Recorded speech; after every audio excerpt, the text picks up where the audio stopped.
सूखते खेत, खाली होते गांव, मजबूर किसान। पहले तो फसल खराब होने पर किसान परेशान होते थे, लेकिन अब अच्छी फसल भी बुरी खबर लाती है।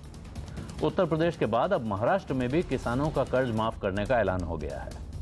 मध्य प्रदेश में भी किसान आंदोलन को थामने के लिए कई ऐलान हुए हैं, लेकिन क्या इतना काफी है? क्या इससे खेतों में लगी आग बुझ जाएगी?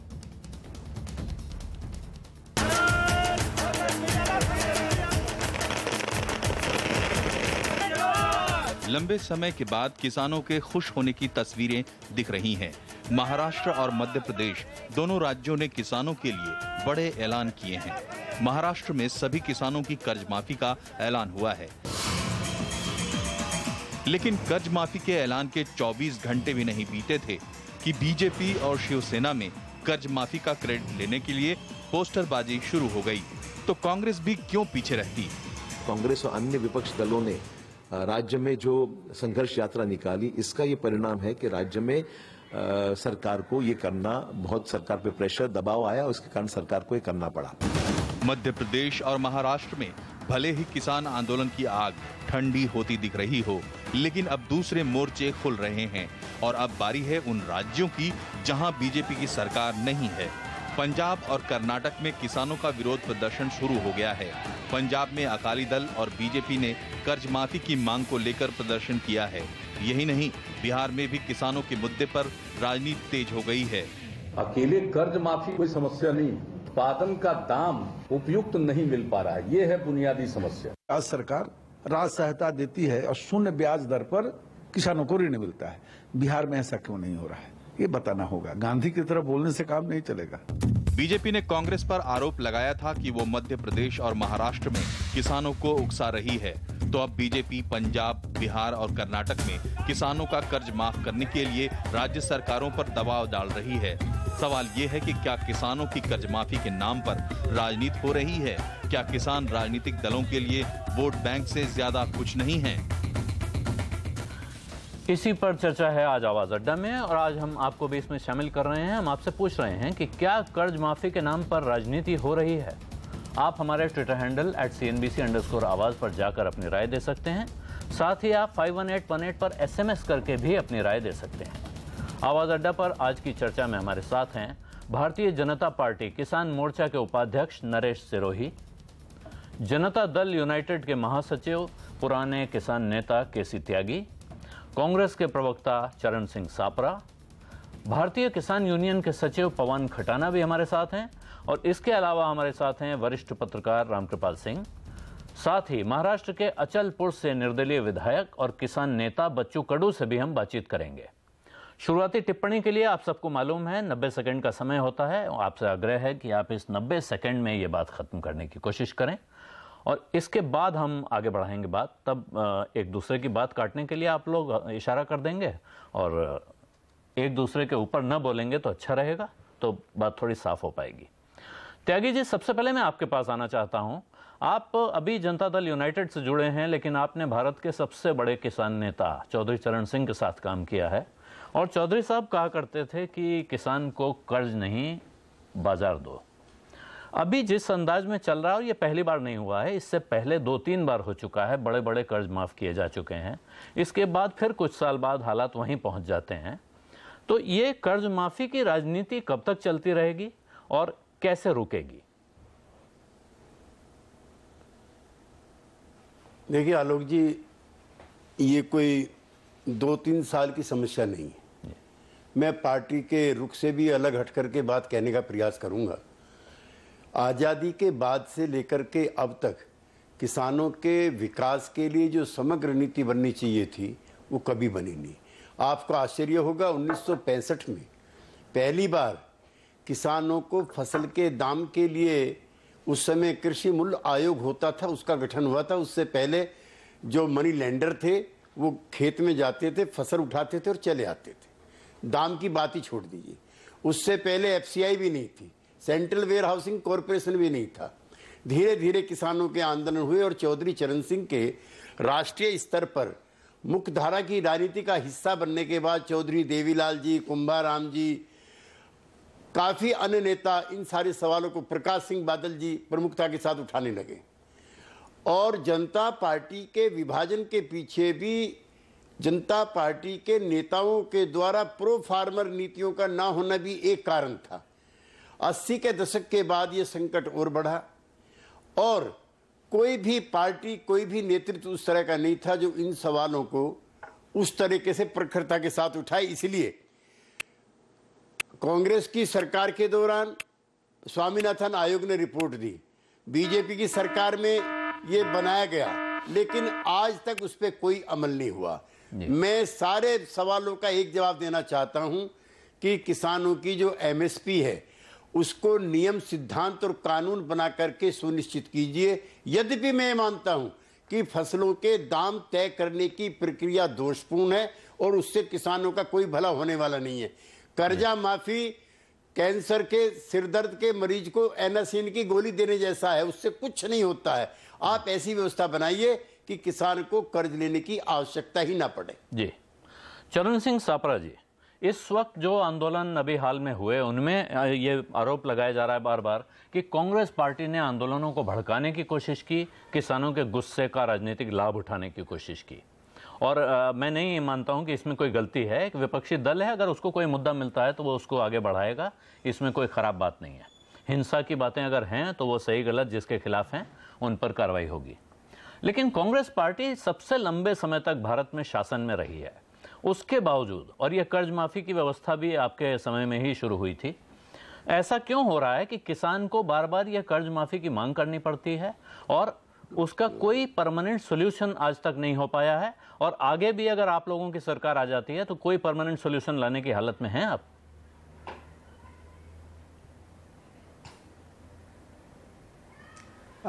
देखिए आलोक जी, पहले तो ये बता दूं कि जो हिंसा की चर्चा आपने की है, हिंसा जो है वो पहले कांग्रेस ने नहीं भड़काई है। पहले गोलियां चली हैं और 5 किसान मरे, फिर 2 किसान और मरे हैं, 7 किसान जो हैं वो मारे गए हैं। और उससे जो एक रिएक्शन पब्लिक में हुआ, किसानों में और उनकी संगठनों में, तो वो एक रिएक्शन आपको नजर आया है जहां पर कोई ना कोई कांग्रेस के नेता भी आपको नजर आए और उसका कांग्रेस पार्टी ने निंदा की है उस एक्ट की। जहां तक सवाल है कि कांग्रेस पार्टी ने पहले के सालों में जो नीतियां बनानी चाहिए थी, आपका कहना है कि वो कम पड़ी है। मेरा यह कहना है कि समय समय से कांग्रेस पार्टी ने किसानों के लिए काम किया है, फिर वो चाहे हरित क्रांति का विषय हो, बैंकों का राष्ट्रीयकरण हो, वो इसलिए किया गया था कि किसानों को सस्ते लोन मिल सके। समय समय पर ऐसी स्कीमें निकाली गई हैं जिससे किसानों को जो सीड है या फर्टिलाइजर है वो सस्ते दामों पर मिले। मनरेगा निकाला गया, मनरेगा के तहत लोगों को रोजगार मिले। ऐसी तमाम सारी चीजें जो है, और 72,000 करोड़ का लोन भी जो है वो वेवर कांग्रेस पार्टी ने किया था। तो ऐसा कहना उचित नहीं होगा कि कांग्रेस पार्टी ने ठीक तरह से पिछले सालों में काम नहीं किया। ये भारतीय जनता पार्टी के एलिगेशन है, वो लोग जानते हैं। लेकिन आज जो समस्या है इसमें कई सारी चीजें आ गई हैं, जैसे डिमोनेटाइजेशन है। ये डिमोनेटाइजेशन की वजह से ये एग्रेरियन क्राइसिस बहुत ज्यादा बढ़ गया है कि डिमोनेटाइजेशन के अंदर जिस तरह से किसानों के जमीन के भाव कम हुए, किसानों की जो लागत है वो नहीं मिल रही उनको, या उनको चेक से पैसे मिल रहे हैं, कैश से पैसे नहीं मिल रहे, उनको कैश की जरूरत है। अगर ट्रेडर कैश देता है तो वो 10 से 15% पैसे काट लेता है। ये तमाम सारी जो तकलीफें अभी डिमोनेटाइजेशन नोटबंदी के बाद आई है, उसकी वजह से ये तमाम सारा बखेड़ा जो देश में खड़ा हो रहा है वो दिख रहा है। जी, तो आपके हिसाब से डिमोनेटाइजेशन सबसे बड़ी समस्या की जड़ है। अगर वो नहीं होता तो शायद हालात इतने खराब नहीं होते। इस पे कुछ देर में चर्चा करेंगे, लेकिन उससे पहले हम चलते हैं पवन खटाना साहब के पास। खटाना साहब, आपने त्यागी जी को सुना। त्यागी जी जमीन के नजदीक बहुत लंबे समय से किसानों की समस्या देख रहे हैं। उनका कहना है कि ये इलाज नहीं है, और सापरा साहब का कहना है कि शायद डिमोनेटाइजेशन की वजह से समस्या ज़्यादा बिगड़ गई। लेकिन मैं वापस उसी सवाल पे आ रहा हूँ, क्या ये जो कर्ज माफ़ी है ये किसी समस्या का इलाज है, या ये सिर्फ एक राजनीतिक टूल है जो बार बार किसानों को लुभाने के लिए इस्तेमाल किया जाता है? आलोक जी, बिल्कुल सही कह रहे हो आप कि राजनीति किसान के साथ होती रही है। अब से पहले भी राजनीति होती रही है। 2002 में स्वामीनाथन आयोग की एक रिपोर्ट आ चुकी है, कांग्रेस वालों ने उसे आज तक लागू नहीं किया। 12 साल उन्होंने ऐसे ही घुमाते रहे। फिर भाजपा की सरकार आ जाती है, वो भी उनको समर्थन मूल्य नहीं मिलता है किसानों को। किसान के ऊपर जो कर्ज से दबा हुआ किसान है, वो अपने परिवार को किस रूप में चलाए, उसकी सबसे बड़ी समस्या है अपने परिवार को चलाने की। फसलों के दाम उसे सही तरीका से मिलते नहीं हैं। उसके पास दो ही विकल्प रह जाते हैं, या तो एक आत्महत्या करता है वो किसान, या फिर वो आंदोलन करता है।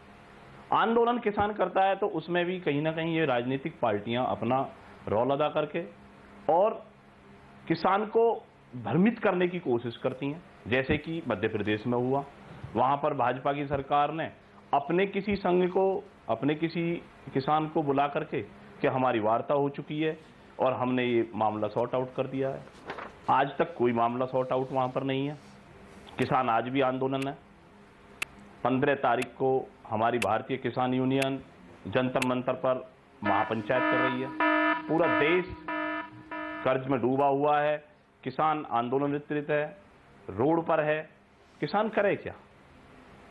किसान के सामने सबसे बड़ी प्रॉब्लम यही है कि वो अपने जीवन यापन को इसलिए नहीं कर पाता क्योंकि वो कर्ज के नीचे दबा हुआ है। पहले उसे कर्ज माफ कराना, इसके लिए एक मेन ये है कि उसका कर्ज माफ होना चाहिए। उसके बाद उसका सही जो है उसकी फसलों का समर्थन मूल्य अगर उसे मिल जाए, जिसका दुगना तय हुआ है उसमें, तो किसान हो सकता है कि अपनी सही लाइन पे आ जाए। जी रामकृपाल जी, मैं आपके पास आना चाहता हूं। खटाना साहब कह रहे हैं कि कर्ज, जो इतना कर्ज में डूबा हुआ किसान है, उस समय उसके लिए फौरी इलाज तो यही है कि उसका कर्ज माफ कर दिया जाए। 2008 में जब केंद्र सरकार ने कर्ज माफ किया था तो कुल आंकड़ा था 56,000 करोड़। 56,000 करोड़ रुपए 4 करोड़ परिवारों में बांटे गए थे। इसी साल जब स्टेटमेंट ऑफ रेवेन्यू फॉरगॉन जब नोट किया गया तो ये आंकड़ा बढ़ के हो गया था 78,000 करोड़ रुपए, क्योंकि इसमें कुछ और कॉर्पोरेट सब्सिडीज भी शामिल हो गई थी। इस साल का जो नुकसान का आंकड़ा है, अंदाजा है 5,34,000 करोड़ रुपए। 5,34,000 करोड़ रुपए की फिगर आ गई है। इतनी रकम बढ़ गई है। क्या ऐसा तो नहीं है कि ये कर्ज माफी की जो परंपरा चलती, एक बार शुरू हुई, फिर कुछ साल के बाद फिर हुई, कुछ साल बाद फिर हो जाती है, तो लोगों को आदत पड़ गई है, ऐसा पता चल गया है कि कुछ समय के बाद कर्ज माफ होना है, तो हम कर्जा जो लेते हैं इसको लौटाएं क्यों? एक दिन तो माफ होना ही है। कुछ लोग जेन्युइनली परेशान होते होंगे, लेकिन कुछ लोग इस्तेमाल भी हो रहे हैं। आलोक जी, यहाँ नेता भी हैं और किसान नेता भी हैं, उनके बीच में शायद अकेला हूँ जो अपने को एक किसान परिवार से हूँ। अभी केसी भाई ने एक बात कही थी जो मैं कहने वाला था, उन्होंने पहले ही खैर कह दी। देखिए, ये दर्द निवारक दवाएं हैं और 70 साल से दर्द निवारक दवाओं को दे करके मेन ऑपरेशन को टाला जा रहा है। 70 साल से किसानों के मामले में कोई भी सरकार हो, वो सिर्फ क्राइसिस मैनेजमेंट करती है, आपदा प्रबंधन करती है। आप देखिए, कभी भी कोई बात नहीं होती है। केसी भाई रहे हैं, उस आंदोलन में शरीक रहे हैं जिसमें नीतीश लालू जिस आंदोलन से पैदा हुए हैं, जेपी ने तब नारा लगाया था। लैंड रिफॉर्म उनका सबसे बड़ा एक नारा भी उस समय भी था। तमाम तरह की चीजें थी, लेकिन याद कीजिए 77 के बाद से लेकर के इस मुल्क में कभी भी एग्रीकल्चर को एक बड़ा इशू के रूप में नहीं उठाया गया पूरे पार्लियामेंट में।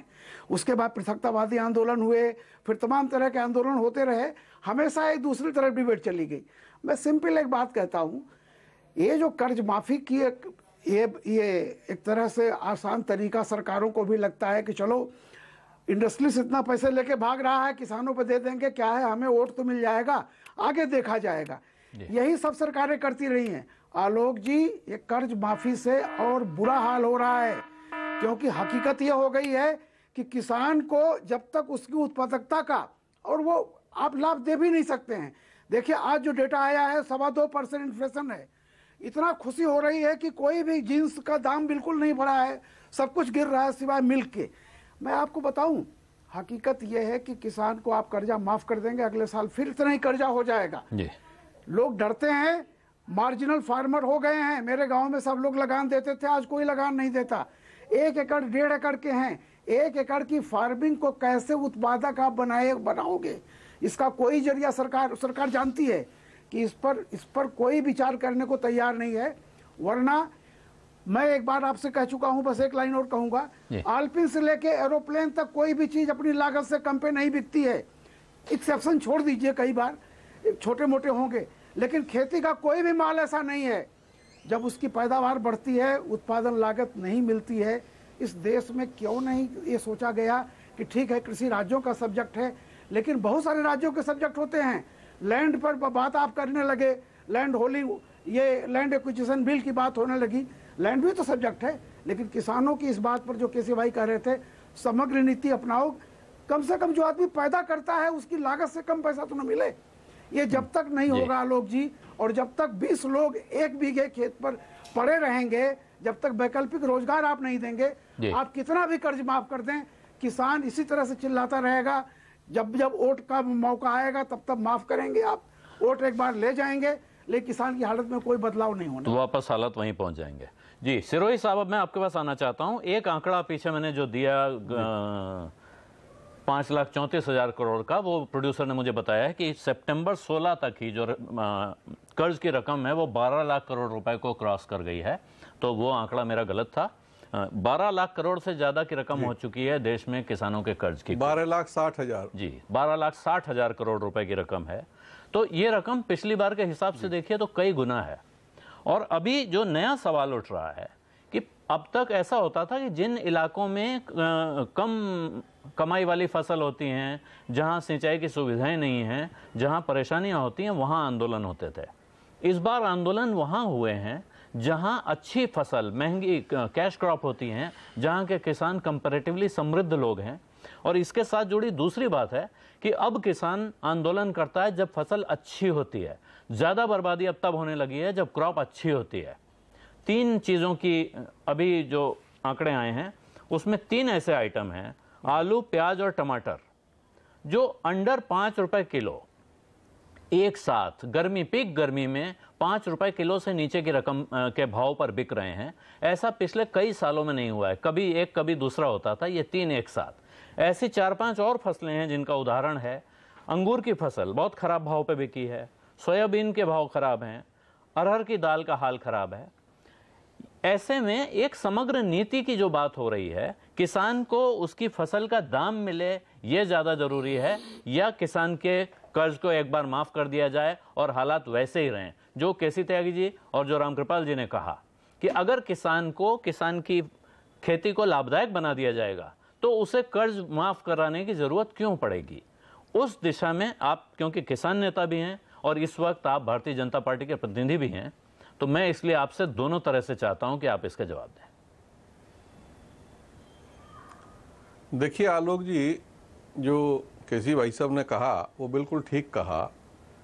कर्ज का जो मर्ज है वो और उसका जो दर्द है वो समझ लो कि एनासिन की गोली से हम मिटाने की बात कर रहे हैं।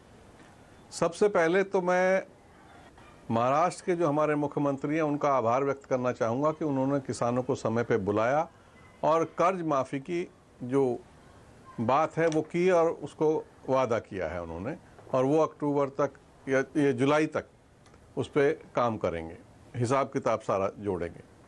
लेकिन ये जो कर्ज किसान पे है, पहले तो इसके मूल में जाना पड़ेगा कि किसान पे कर्ज क्यों है, ऐसी कौन सी नीतियां हैं जो किसान को कर्जदार बनाती हैं।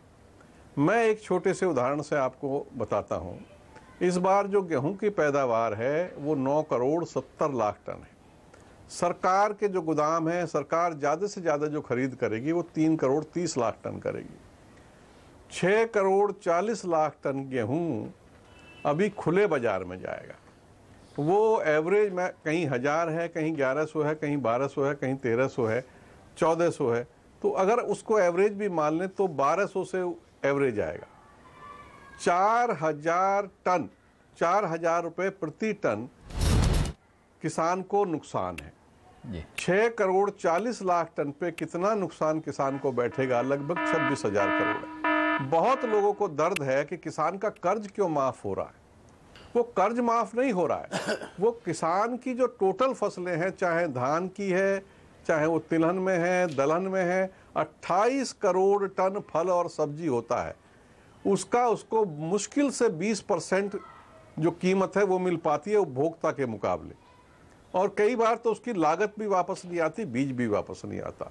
तो लगभग ये नुकसान अगर आप हिसाब लगाओगे तो 7 लाख करोड़ रुपया हर साल किसान की फसलों का जो दाम उसको वाजिब मिलना चाहिए वो नहीं मिल पाता है। इसमें सरकार की एक लिमिट है, वो उस लिमिट तक खरीद सकती है, उसके बाद ये नेक्सस बने हुए हैं कुछ नहीं। यही तो यही तो सवाल है कि जो नेक्सस बने हुए हैं उनको तोड़ने का इंतजाम कौन करेगा? पिछली सरकारों ने नहीं किया, अब की सरकार क्यों नहीं कर रही है? बजाय कर्ज माफी के अगर वो ये नेक्सस तोड़कर, सरकार को भी करना चाहिए, पिछली सरकारों को। ये जो आज आप 12,60,000 करोड़ कर्जा बता रहे हैं, ये खाली 3 साल में नहीं हुआ है भाई साहब। हाँ, 2008 के समय की देन है। और मैं कांग्रेस की अगर बात करूंगा तो कहेंगे लोग कांग्रेस पे आप आरोप लगा रहे हैं। त्यागी जी जानते हैं अच्छी तरह से कि जो 58 में जो ये बाउल्स थे राजदूत, उन्होंने अपनी एक रिपोर्ट में लिखा है कि नेहरू जी ने योजना आयोग में फोर्ड फाउंडेशन के लोगों को बिठाया और उनसे देश की एग्रीकल्चर पॉलिसी बनवाई, जबकि रॉयल कमीशन में 1901 के में ये कहा गया कि भारत की जो कृषि पद्धति है वो पूरी तरह से वैज्ञानिक है और उससे दुनिया को और सिखाया जा सकता है। वो क्या सिखाएंगे? लेकिन नेहरू जी ने, मैं उनकी नीयत पर शक नहीं करता हूं, लेकिन नेहरू जी ने अमेरिका से लोग बुलाए, फोर्ड फाउंडेशन के लोग बुलाए और देश की कृषि नीति बनवाई, जिससे महंगे बीज, महंगे खाद, मतलब इंडस्ट्री को फायदा हो सके। उसका नतीजा ये हुआ कि आपकी जमीन बेकार हो गई, आपके जो देसी बीज थे वो सब खत्म हो गए। आपने अपने बीज पे काम नहीं किया, आपने पशुधन पे काम नहीं किया। हमारी ब्रीड ब्राजील में जाके 60 लीटर 56 लीटर दूध देती है, हमने इनब्रीडिंग करके उस सारी ब्रीड को खत्म कर दिया। तो हमने इस देश के साथ अन्याय किया है जी। तो इसका चरण सिंह सापरा इसका कोई जवाब देना चाहते हैं? चरण सिंह जी, ये आरोप कांग्रेस की सरकार पे लग रहा है, लेकिन मेरा मकसद उनके जड़ में पहुंचने का है कि ये समस्या पैदा क्यों हुई। बैंकों का राष्ट्रीयकरण हुआ, किसानों को कर्जा देना पहली बार शुरू कांग्रेस ने किया। कब? उससे पहले तो किसान कर्ज लेता नहीं था बैंकों से। नहीं, उससे पहले किसान साहूकारों से कर्ज लेता था, उससे पहले तो किसान की हालत बहुत खराब थी। ये इस बात को तो आपको मानना चाहिए। अब मैं बोल सकता हूं उससे पहले जो जी मैं बोल सकता हूं, किसान की हालत खराब है वो योजनाबद्ध तरीके से की गई है। ऐसा नहीं है, हमारी जो प्रति हेक्टेयर उत्पादन क्षमता है 1850 में ज्यादा है, आज कम है। ये क्या बात हुई? जी सापरा जी, पहले आप इसका जवाब देना चाहते हैं, आप जवाब दें, उसके बाद मैं और लोगों के पास चलता हूं। नहीं, नरेश जी ने जो बातें कही है उसमें उन्होंने एक बात बहुत अच्छी खुद ही कह दी कि गेहूं का उत्पादन जो है ये पिछले साल बहुत ज्यादा हुआ है। जब गेहूं का उत्पादन ज्यादा हुआ है तो सरकार ने उसकी इंपोर्ट ड्यूटी 0% क्यों कर दी? अगर दालों का उत्पादन ज्यादा हुआ है तो दालों की आपने इंपोर्ट ड्यूटी कम क्यों कर दी? बाहर से दाल और गेहूं आप इतना मंगा रहे हो, 54 लाख टन आपने दालें मंगवाई 44 रुपए के हिसाब से और उसको 240 रुपए में बेचा गया। कमाया किसने? ट्रेडर ने कमाया। फिर दूसरी गलती भारतीय जनता पार्टी ने करी कि आपने जो एक्सपोर्ट बढ़ी थी यूपीए के समय 2004 में 753 मिलियन यूएस डॉलर की एक्सपोर्ट हुई थी, 2014 तक वो 3,295 हो गई। भारतीय जनता पार्टी के समय आज वो एक्सपोर्ट जो है वो घट के 1,957 मिलियन यूएस डॉलर पे आ गई है। तो आपकी एक्सपोर्ट कम हो गई है, आप इंपोर्ट ड्यूटी जो है वो 0% कर रहे हो, किसान का उत्पादन ज्यादा हो रहा है, बारिश अच्छी हो रही है, यहां पर स्टोरेज करने के लिए जगह नहीं है राज्य सरकारों के पास और केंद्र सरकार के पास में, तो किसान बेचारा जाएगा कहां? उसको तो आड़ती बेचारे लूट रहे हैं। और इसी कारण से आड़तियों में और किसानों में मंदसौर में झगड़ा हुआ, क्योंकि ट्रेडर का और किसानों का आपस में जो विश्वास है वो विश्वास जो है वो खत्म होता जा रहा है। आपस में झगड़े हुए और वहां पर लड़ाई हुई और गोलियां चली हैं। कारण तो ये है। और फिर आपके मुख्यमंत्री और मंत्री होम मिनिस्टर कहते हैं कि गोली पुलिस की नहीं चली, मतलब 36 घंटे तक ये कहते रहे कि पुलिस की गोली से नहीं मरे हैं। फिर उन्होंने जब आईजी ने कह दिया तब उसको मान्य किया उन्होंने, और फिर नौटंकी करने के लिए जाके वो उपोषण पे बैठ गए। अरे आपने 6-7 किसान मार दिए, आपको राजीनामा देना चाहिए। आप वहां जाके नौटंकी कर रहे, वहां पर बैठ करके उपवास कर रहे और उपोषण पर बैठ रहे और किसानों को कह रहे मैं आपकी समस्या सुनना चाहता हूं। जो आपने मैनिफेस्टो में कहा वो लागू करिए ना। एमएसपी प्लस 50% हम आपको प्रॉफिट देंगे, वो लागू करिए। आप लोन वेवर लागू करिए ना। अब 6-7 किसान मरने के बाद, इतने आंदोलन होने के बाद, इतने लोग हॉस्पिटल में जाने के बाद और इतनी नुकसान होने के बाद में अब आप उसको कर्ज माफी करेंगे तो उसका उपयोग नहीं होगा। यह दिखता है कि राजनीतिकरण इसका हो रहा है। आपने पहले तो मैनिफेस्टो में राजनीति की। जी सिरोही साहब, ये जो बात कह रहे हैं चरण सिंह सापरा, ये बहुत वाजिब बात है, क्योंकि एक समय पे आपकी पार्टी की तरफ से कहा गया कि एग्रीकल्चर स्टेट सब्जेक्ट है, कर्ज माफी राज्य सरकारें कर सकती हैं। प्रधानमंत्री ने अपनी पब्लिक मीटिंग में ऐलानिया कहा कि उत्तर प्रदेश में हमारी सरकार बनने के बाद पहली कैबिनेट मीटिंग में किसानों की कर्ज माफी का फैसला होगा। अगर प्रधानमंत्री उत्तर प्रदेश के लिए यह वादा कर सकते हैं तो उस वक्त जिन राज्यों में उनकी सरकार थी वहां के लिए यह वादा उससे पहले लागू क्यों नहीं किया गया? महाराष्ट्र में, मध्य प्रदेश में यह करने के लिए इस तरह के आंदोलन की, इतनी लोगों की जान जाने की व्यवस्था का इंतजार क्यों किया गया? देखिए, उत्तर प्रदेश में जो वादा किया योगी जी ने सबसे पहले पहली कैबिनेट में ही उसको कर्ज माफी के लिए नहीं, बिल्कुल किया गया। इसमें कोई, मैं नहीं कह रहा हूं नहीं किया गया, योगी जी ने किया, लेकिन वादा प्रधानमंत्री ने किया था, महाराष्ट्र सरकार ने भी किया। और एक बात मैं बताऊं कि शिवराज जी की सरकार ने भी गेहूं पे लगातार 150 रुपए बोनस देके किसानों से खरीदा है, वहां की सिंचाई व्यवस्था को दुरुस्त किया है, वहां की सड़क व्यवस्था को दुरुस्त किया है, वहां की मंडियों को दुरुस्त किया है। ऐसा नहीं है कि ये घटना हुई और सारे शिवराज जी का जो करा धरा था उस पर हम पानी फेर देंगे। सब कुछ दुरुस्त किया है, बदौलत है कि आंदोलन क्यों कर रहे हैं नरेश जी? अगर वहां की सारी शिवराज चौहान जी ने सब कुछ दुरुस्त किया है, सब कुछ अच्छा किया है, तो मध्य प्रदेश के किसान क्या बेवकूफ हैं कि वो आंदोलन कर रहे हैं? फिर आंदोलन क्यों हो रहे हैं? फिर 7 किसान क्यों मर गए और कितने किसान जो है वो हॉस्पिटल में पड़े हुए हैं? ये सब क्यों हुआ? अगर आपने सभी कुछ दुरुस्ती से किया तो ये नहीं होना चाहिए ना। और फिर नरेंद्र मोदी ऐसा ने वादे किए हैं तो पूरे देश का, जब देश का प्रधानमंत्री बोलता है तो वो पूरे देश के लिए बोलता है, वो एक प्रदेश के लिए नहीं बोलता है। तो आज हर राज्य के लोग चाह रहे हैं कि नरेंद्र मोदी जी और केंद्र सरकार जो है कर्ज माफी पूरे देश में करें। जी, मैं त्यागी जी के पास चलना चाहता हूं। सिरोही जी, उससे पहले एक सवाल कि आप लोग बिहार में, आपकी तरफ से मांग हो रही है कि बिहार में बिहार सरकार इसी तरह की कर्ज माफी करे, ये मांग आप क्यों उठा रहे हैं? अगर ये मांग जहां किसानों के आंदोलन होंगे, जहां परिस्थितियां होंगी वहां होगी, तो फिर वहां के किसानों को उठाने दीजिए। ये बीजेपी की तरफ से मांग क्यों आ रही है?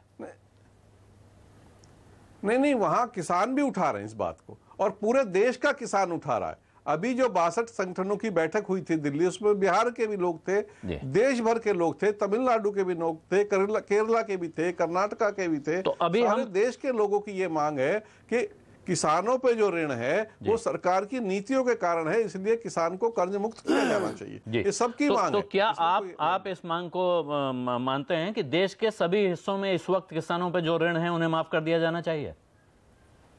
बिल्कुल मुक्त किया जाना चाहिए उनको कर्ज। जी, त्यागी जी कुछ कहना चाहते हैं? त्यागी जी, क्योंकि बिहार पे चर्चा आ गई है, बिहार पे अब डिमांड उठने लगी है, और मुझे लगता है कि अब उन राज्यों में मांग उठने लगी है जहां भारतीय जनता पार्टी की सरकारें नहीं है। तो फिर मुझे तो दिख रही है, आपको राजनीति दिखती है कि नहीं दिखती है?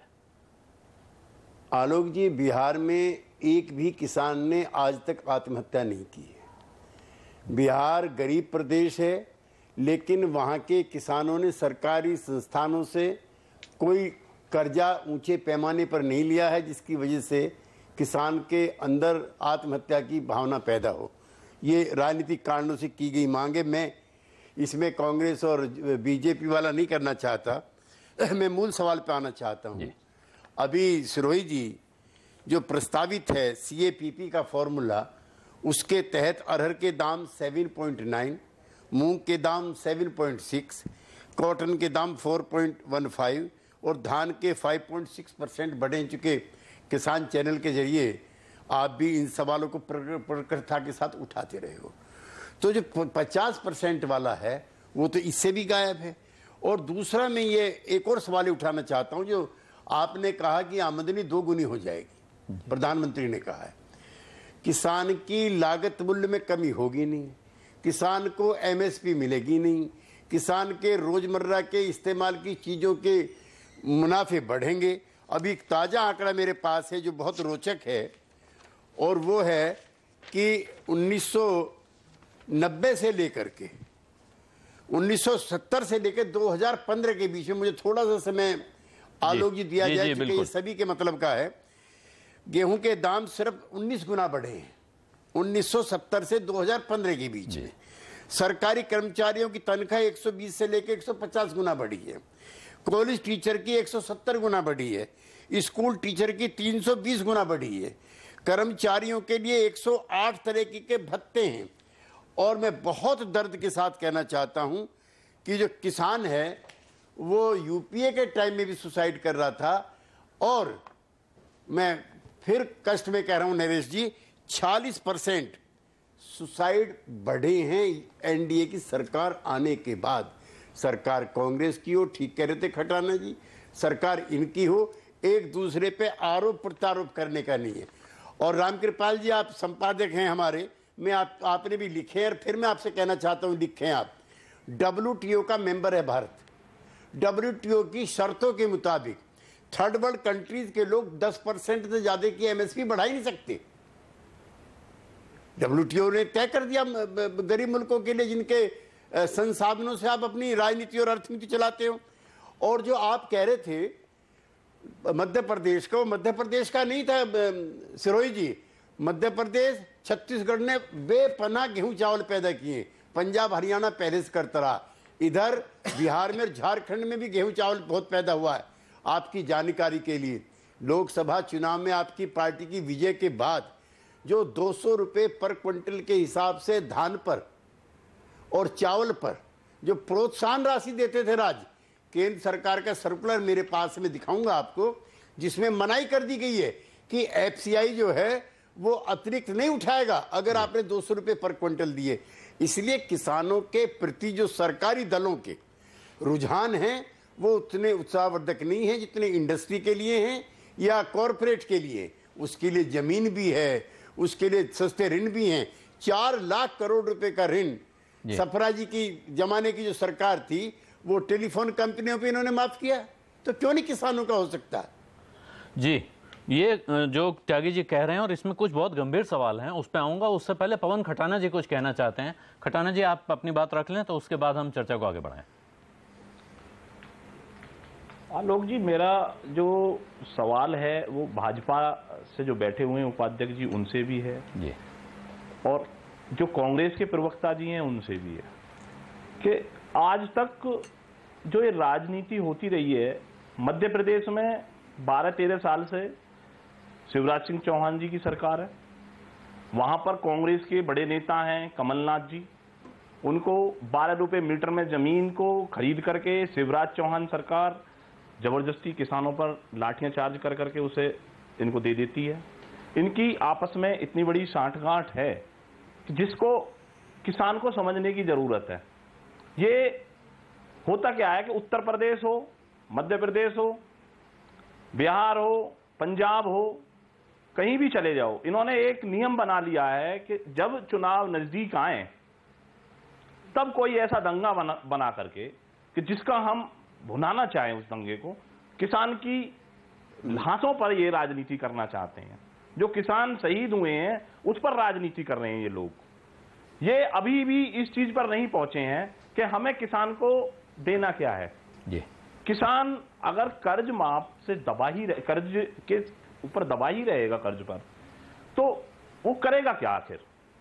मेरा जो पहले भी सवाल यही था इनसे, और आज भी मैं इनसे पूछना चाहता हूं, भाजपा वालों से भी कांग्रेस वालों से भी, कि इनके कई राज्यों में कांग्रेस की सरकार है जहां पर किसान आत्महत्या कर रहा है, भाजपा की सरकार है, ये अपने जो घोषणा पत्र बनाते हैं उसमें मोदी जी ने चिल्ला चिल्ला करके कहा है कि 2022 तक हम जो है किसानों को दोनी आमदनी दे देंगे, दूना उसका वो दिला देंगे। वो कौन सा सिस्टम है जिसके तहत किसान इस बात से संतुष्ट हो जाए कि हाँ ये चीज मुझे मिल जाएगी? कह देते हैं उत्तर प्रदेश में चुनाव होता है कि हम किसानों को कर्ज माफ कर देंगे, अब उसमें नए नए नियम आते हैं कि 1 लाख रुपए तक का कर देंगे। वो करेंगे क्या, क्या नहीं करेंगे, पहले हमको सपने बहुत ज्यादा दिखा दिए जाते हैं। उसका मेन जो रीजन है वो यही है कि हमने जिस पैदावार को हम पैदा करते हैं, जिस फसल को हम पैदा करते हैं, उसका वाजिब हमें मूल्य मिलता नहीं है। ऊपर से हमें एक बहकाने का, किसानों को एक टॉपिक दे दिया जाता है कि हम आप पर जो कर्ज कर रखा है इसको माफ कर देंगे।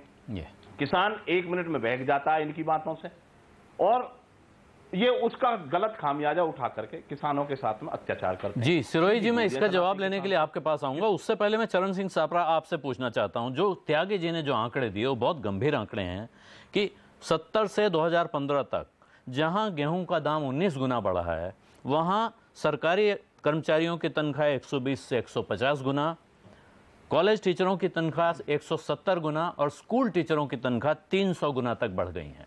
अगर सबकी तनख्वाह इतनी बढ़ रही हैं, सबकी कमाई इतनी बढ़ रही है, और किसान जिसको हम लगातार जय किसान कहते रहते हैं, उसकी कमाई कैसे बढ़ेगी अगर हर बार हम महंगाई की दर से भारत के आर्थिक तरक्की का बैरोमीटर महंगाई की दर रखेंगे और महंगाई की दर कम होने पर ही खुशी मनाएंगे।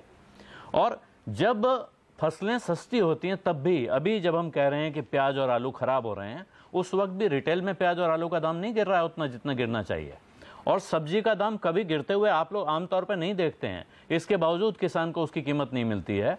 जिन फसलों में ये किसान की बात हो रही है कि गेहूं में हो, चाहे तुअर में हो, सोयाबीन में हो, उनको कीमत नहीं मिल रही है, लेकिन रिटेल में उसकी कीमत गिर गई हो ऐसा नहीं है। तो ये कैसे सेटल होगा? इसमें आप लोगों ने, अगर कोई ऐसी चीज़ है भारतीय जनता पार्टी जो करे, आप उसका साथ देंगे, ये बताइए, जिससे कि इसका एक समग्र इलाज निकल सके। इसका कोई रास्ता है कि भारत में किसानों की समस्या को हल करने के लिए आप क्या कंस्ट्रक्टिव सुझाव देने की तैयारी कर रहे हैं?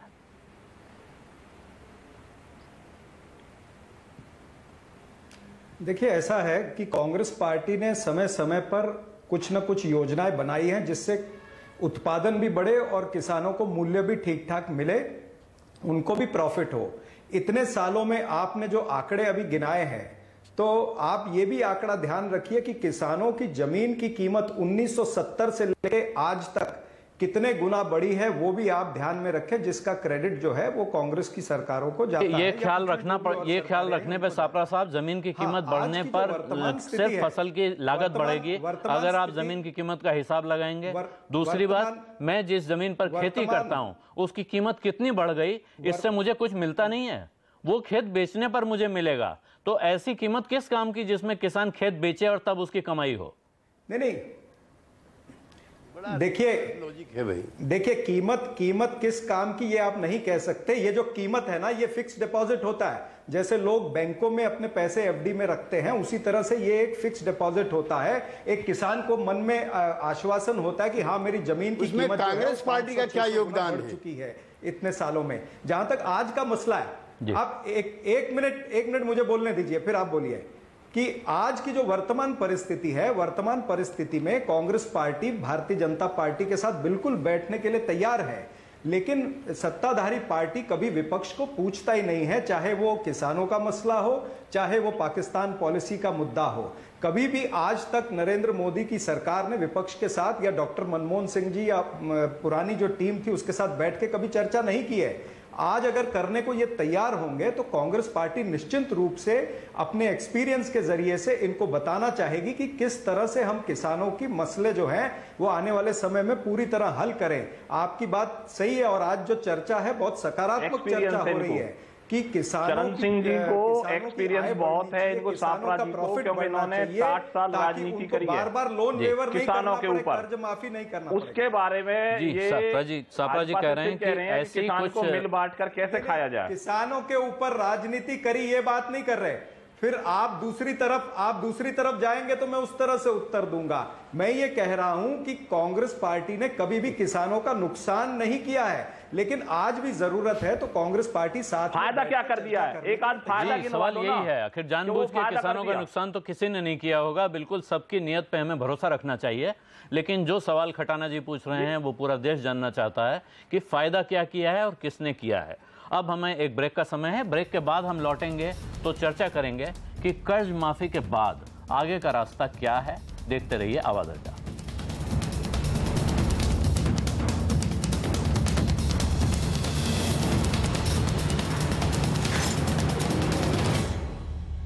आवाज अड्डा पर आपका एक बार फिर स्वागत है। आज हमने आपसे सवाल पूछा है कि क्या कर्ज माफी के नाम पर राजनीति हो रही है। अभी कुछ वक्त बचा है, आप हमारे ट्विटर हैंडल @CNBC_आवाज पर जाकर या 51818 पर SMS करके इसका जवाब दे सकते हैं। और अब बात होनी है कर्ज माफी के बाद आगे क्या। रामकृपाल जी, आप एक वरिष्ठ पत्रकार हैं, लेकिन आपने जैसा खुद कहा आप एक किसान परिवार से आते हैं। आपका अपना अनुभव, जब आपके खेतों में फसल होती है, गन्ने की फसल होती है, धान की फसल होती है, उसके बाद जब उसे बेचने की नौबत आती है तो आपके आसपास के लोगों को, आपको क्या झेलना पड़ता है, और जब आपको यह झेलना पड़ता है तो एक आम किसान को क्या झेलना पड़ता है? आलोक जी, मैं एक छोटी सी बात आपसे उदाहरण दे रहा हूं। मैं आज के 30 साल पहले मेरे गांव का हर आदमी लगान देता था, यानी इतने उसकी होल्डिंग थी कि वो लगान देता था। आज मेरे गांव में कोई भी किसान लगान नहीं देता है, सब मार्जिनल फार्मर हो गए हैं। चौधरी साहब ने जब ये सहकारी खेती की बात का एक विरोध किया था कि नहीं किसान को होना चाहिए, तब से आप देखिए, कहीं भी देख लीजिए, केसी भाई भी जानते हैं, सब लोग जानते हैं कि जिन गांवों में ये हो गया है, मार्जिनल फार्मर कितने हैं, परसेंटेज आपके सामने है। हालत ये है कि 1.5 बीघा 1 बीघे इतने के मालिक हो गए हैं। एक और 1.5 बीघे के कि आप कितना उत्पादन कर लेंगे। जिस किसान के पास 5 एकड़ जमीन है, आपको बता दूं, उसके 10 खेत हैं। क्योंकि कंसोलिडेशन में क्या होता है कि अगर आपके खेत 2 गांव में हैं तो वो हमेशा रहेंगे। 2 एकड़ की आपकी खेती है जिसके 10 टुकड़े हैं।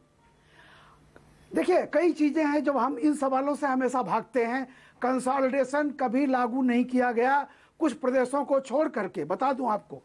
दूसरी बात यह है आलोक जी कि ये जो हो रहा है, 50% किसान आज बटाई की खेती करता है। मैं बता दूं आपको, सूखे का मुआवजे का जो चेक जाता है उस आदमी को मिलता है जो कभी खेत में नहीं जाता है, जो शहर में रहता है, बटाई पे खेती दिया हुआ है। बहुत सारी ऐसी प्रॉब्लम है। और थर्ड जो बात आप कह रहे थे कि हकीकत यह है, अभी गेहूं की बात हो गई है कि गेहूं खरीदा जाए। मैं आपको अंदर की बात बताऊं, कोशिश हो रही है, डीबीटी भी हुआ, सब कुछ है, लेकिन हकीकत यह है किसान जिस दिन ज़्यादातर 80% किसान छोटे किसान हैं जो फसल आने के बाद बहुत रुक नहीं सकते हैं। तब तक पता चला कि साहब अभी खरीदी शुरू नहीं हुई है, व्यापारी ले लेते हैं और वे व्यापारी अलग अलग नामों से जाकर के वो विक्रय केंद्रों पर बेच रहे हैं गेहूं। आ जाता है कि रिकॉर्ड पैदावार। अरे भाई, रिकॉर्ड पैदावार हर साल बढ़ती जाती है, लेकिन हर साल क्यों ऐसा होता है कि भूखे रोज उगा करती हैं, फसलें बोया करते हैं। हर जगह आंदोलन, हर जगह कर्ज माफी। किसान को भिखमंगा किसने बनाया है? कोई किसान स्वाभिमानी होता है, भीख नहीं मांगना चाहता। आत्महत्या करने के लिए मजबूर, जैसा कैसे भाई कर। सवाल इस बात का है कि सिर्फ केवल आप ये मत सोचिए कि पैदावार और बेच उसका मूल्य मिल जाएगा। इतनी सारी प्रॉब्लम है, कंसोलिडेशन नहीं हुआ। जेपी ने लैंड रिफॉर्म की बात की थी। देवराज अर्श और पश्चिम बंगाल 2 स्टेट छोड़ करके, ईमानदारी की बात है, कोई लैंड रिफॉर्म की बात आज तक नहीं की गई। जब देश, मैं यही कहता हूं कि अगर खेती इतना बड़ा सब्जेक्ट है, ठीक है, तो इस पर सबसे मिल करके, राज्यों का सब्जेक्ट होने के बावजूद क्यों नहीं इस पर एक स्टडी होती। स्वामीनाथन कमेटी की रिपोर्ट की बात बार बार की जाती है। मैं फिर कहता हूं कि जब भी ऐसा कुछ होता है, चूंकि मूल सवाल पर हम न जाएं, इसलिए क्या होता है, कर्ज माफ कर दो जी, ये गोली चल गई जी, आपने ये कर दिया जी, हमने इतना बढ़ा दिया जी। कभी भी आप बेसिक मुद्दों पर नहीं जाएंगे। सवाल इस बात का है कि जो परिवार 20 साल पहले जिसके पास 12 एकड़ थी, आज उसके परिवार में होल्डिंग 1 एकड़ हो गई है जी। उसके बच्चे पैदा हुए, उसके बच्चे के बच्चे पैदा हुए। आप देख लीजिए पंजाब में कितने लोग हैं, 2 एकड़ से ज्यादा जोत वाले कितने % लोग हैं? 5% से कम है आलोक जी। जी, तो इसका इलाज मतलब इसका क्या तो इलाज होगा? कैसे ये बताइए कि ये जो जी त्यागी जी, आपने, क्योंकि आपने इस बात को गंभीरता से अध्ययन किया है, गहराई से समझते हैं आप, अब इलाज क्या है? क्या कॉर्पोरेट फार्मिंग, कोऑपरेटिव फार्मिंग कुछ एक बड़ा एक रेडिकल कदम उठाने का वक्त आ गया है? कि क्योंकि एक तरफ वो लोग हैं जो रामकृपाल जी ने जिक्र किया, लैंडलेस लेबर बटाई पर खेती करता है, उसका नाम लैंड रिकॉर्ड पर नहीं है। अभी मंदसौर के मामले में ये बात बार बार आई कि जो 5 लोग फायरिंग में मारे गए हैं उनके नाम पर जमीन नहीं थी। जरूरी नहीं है कि जो खेती कर रहा हो उसके नाम पर जमीन हो। तो इसका सॉल्यूशन क्या है? और आप कोई ऐसा, जैसे अगर इसे एक राष्ट्रीय समस्या माना जाए तो पूरे भारत के सभी राजनीतिक दलों को मिलकर इसका एक हल निकालना हो तो क्या करना चाहिए जिससे इसका हल निकालने की दिशा में हम बढ़ें? देखिए, रामकृपाल जी ने सतही तौर पर नहीं, गंभीरता के साथ जाकर के जो रूरल डिस्ट्रेस है उसका जिक्र किया। और ये भी सही बात है, अभी आंकड़े भी आपके चैनल पर आ रहे हैं कि 67% आदमी जो हैं वो छोटे किसान हैं। और जो छोटी होल्डिंग है, ठीक रामकृपाल जी कह रहे हैं, वो अनइकोनॉमिक है। वो तो 2 बैल भी नहीं रख सकता है, उसको किराए से ट्रैक्टर से जमीन खुदवानी पड़ती है। इसलिए मेरा एक ठोस सुझाव है कि एक तो संसद का विशेष सत्र बुलाया जाए और सब पॉलिटिकल पार्टीज को अपनी बात कहने का मौका दिया जाए। और ये कांग्रेस बीजेपी पे कि 67 साल में कुछ नहीं हुआ, और कांग्रेस बीजेपी पे कि 3 साल में या 8 साल में कुछ नहीं हुआ। बजाय इसके ठोस सुझाव दिए जाए, 3-4 दिन का सेशन हो, नंबर 1, चूंकि उसको एक कानूनी और संवैधानिक वैधता भी होगी। दूसरा, जैसे किसान आयोग की एक मांग है, किसान आयोग बने जिसकी संवैधानिक मान्यता हो और जिसके निकाले हुए निष्कर्ष केंद्र सरकार पर भी, राज्य सरकार पर भी, दोनों पर भी बाइंडिंग हो। मैं जेटली जी से डिसएग्री करता हूं कि कर्जा जो है वो राज्य सरकारें स्वीकार करें। केंद्र सरकारों की आर्थिक नीतियों की वजह से ही ये परिस्थिति बनती है। इसलिए ये सारी चीजें केंद्र और राज्य सरकार मिलकर के करें। और अंतिम बात मैं ये कहना चाहता हूं, मैं जो अपने NHI के मिनिस्टर हैं जी, गडकरी जी, एक गडकरी अब कृषि के लिए भी चाहिए, जो नेशनल इरिगेशन हाईवे बनावे, या गडकरी जी को वहां शिफ्ट कर दीजिए। 55% जमीन जो है नॉन इरिगेटेड है देश के अंदर। अगर ये भी हो जाए तो हिंदुस्तान की इकोनॉमी की क्या हालत हो। और आलोक जी, अंतिम बात कह के समाप्त कर रहा हूं, इस समय भी एज ऑन टुडे हिंदुस्तान के अंदर जो किसान है वो नंबर 1 का गेहूं का एक्सपोर्टर है, नंबर 2 का चावल का है, दुनिया में सबसे ज्यादा, नंबर 3 का फल और सब्जी का है। तो हमारे देश के किसानों ने, कृषि वैज्ञानिकों ने जो ये क्रांति की है, बिहार का एक किसान चीन के किसान से भी ज्यादा पर एकड़ के हिसाब से चावल पैदा कर रहा है। उसको तो आप पद्मश्री देंगे नहीं, नवाचने कूदने वालों को रोज पद्मश्री बांटते हो आप। 4 किसानों को भी साल भर में, गेहूं, मक्का, चावल के किसान को भी अगर आप प्रोत्साहन करें इस तरह से बुला करके, तब ये चीजें होंगी। बाकी सब सुपरफ्लुअस है। ये जो रूरल डिस्ट्रेस है और बढ़ेगा, आत्महत्याएं और बढ़ेंगी। एक बार की कर्जा माफी किसी समस्या का समाधान नहीं है। और दंडित करो जो MSP को कंपलसरी और मैंडेटरी ना करे। जी, MSP को कंपलसरी न करने पर दंडित किया जाए। आपने 5 बहुत महत्वपूर्ण सुझाव दिए हैं। चरण सिंह सापरा जी, इससे पहले कि मैं आखिरी टिप्पणी के लिए जाऊं सिरोही जी के पास, आप जो त्यागी जी ने कहा है, और ये बहुत ही कंक्रीट सुझाव हैं, जमीन से निकले हुए सुझाव हैं, और मुझे लगता है इन पर अगर आप सारी पार्टियां एक साथ हो जाएं तो हमारे लिए किसानों की समस्या सुलझाने का एक बड़ा रास्ता खुलेगा, और ईमानदारी से बैठेंगे तो सॉल्यूशन लेकिन उठेंगे। आपका क्या कहना है इस पर कांग्रेस पार्टी की तरफ से?